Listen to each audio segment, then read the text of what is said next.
Hey, have you been following the new government developments in Libya since 2021? It's been quite a roller coaster ride, hasn't it? Absolutely. The political landscape in Libya has seen significant changes since the new government took over. The transition hasn't been smooth, but it's fascinating to see how the country is trying to rebuild after years of conflict. Yes, the challenges they face are immense. Rebuilding infrastructure, establishing a stable economy, and ensuring political stability must be daunting tasks.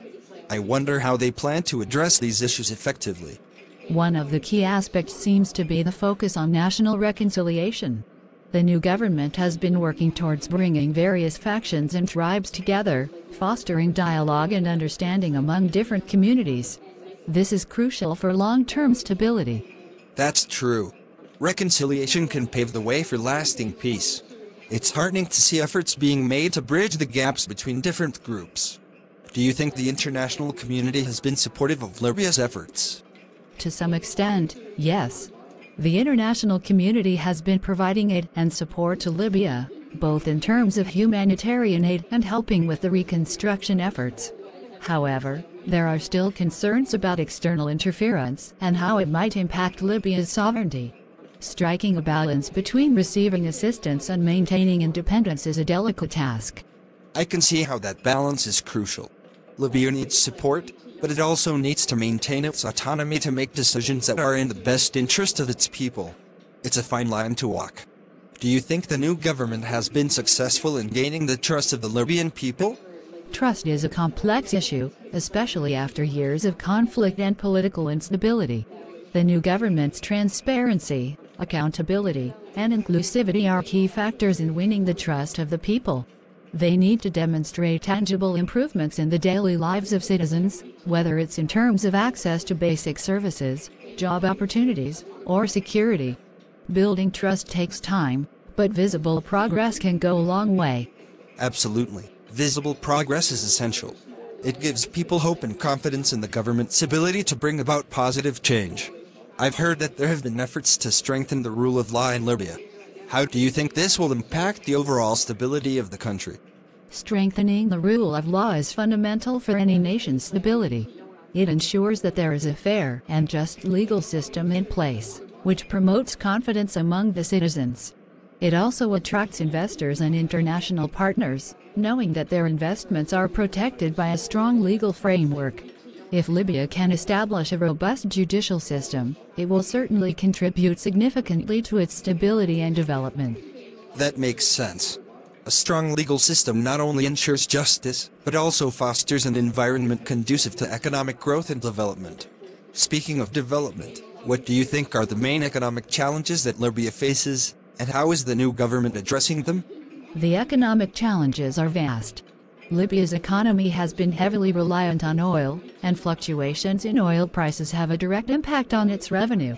Diversifying the economy, investing in sectors such as agriculture, tourism, and technology, can reduce its dependence on oil.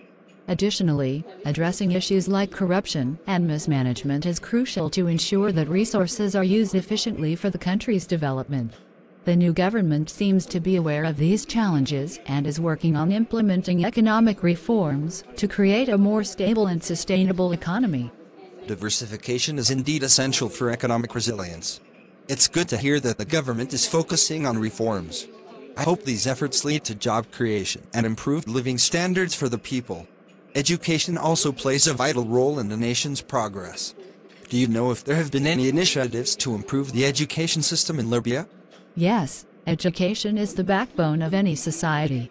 The new government has recognized the importance of investing in education. There have been efforts to rebuild schools, provide better resources for students and teachers, and enhance the overall quality of education. Education reforms are essential for preparing the younger generation to meet the challenges of the future and contribute meaningfully to the country's development. That's great to hear. Investing in education not only empowers individuals, but also strengthens the nation as a whole. I hope these initiatives are sustainable in the long run. Healthcare is another critical aspect of a nation's well-being. Have there been improvements in the healthcare system under the new government? Healthcare is indeed a fundamental right, and the new government has been working on improving the healthcare system. Efforts have been made to rebuild and upgrade hospitals, provide training to healthcare professionals, and ensure the availability of essential medicines. However, there is still a long way to go, especially in remote areas where access to healthcare remains a challenge. Addressing healthcare disparities and ensuring universal access to quality healthcare services should be a priority moving forward. Accessible healthcare is a basic necessity that every citizen should have regardless of their location. It's good to know that steps are being taken to address this issue. I'm curious about the role of women in the new Libya.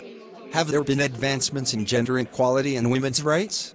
Yes, promoting gender equality and empowering women are crucial for the overall progress of any society.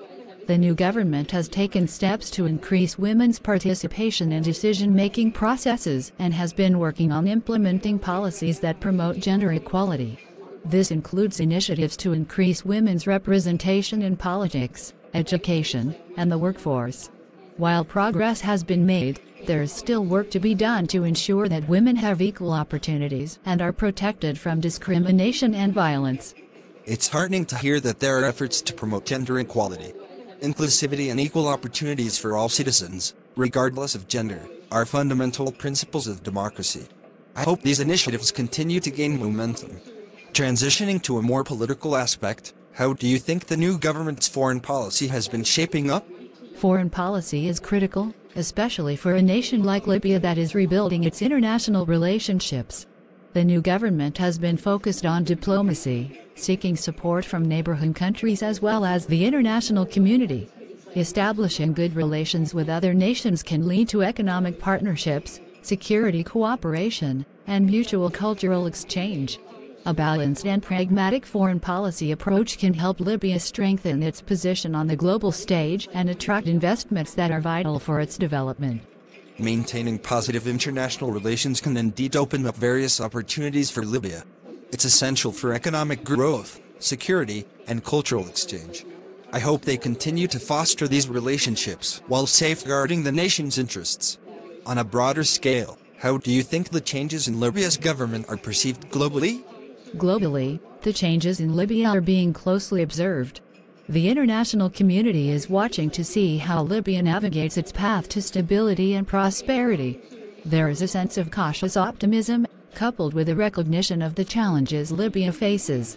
Many nations and organizations are willing to support Libya's journey, understanding that a stable Libya is not only beneficial for its citizens, but also for regional and global security. However, there might be skepticism too, considering the complex history of the region. Continued transparency and positive progress will be key in shaping global perceptions.